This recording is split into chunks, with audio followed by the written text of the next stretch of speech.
Els instituts d'opinió pública han detectat un canvi abrupte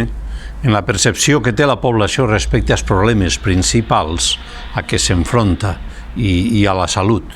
I és per això que la salut ha desplaçat els altres temes preocupants com la inseguretat, la manca de treball, la corrupció o la monarquia.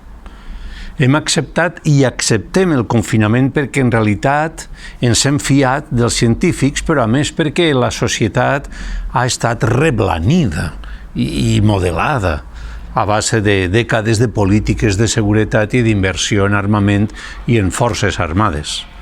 Ens hem acostumat que els governs han decidit per nosaltres, amb el suport dels tècnics i especialistes, però no ens adonem que en l'actualitat calen especialistes en mobilitat, en medi ambient, en salut pública, en cultura i en ensenyament, si més no,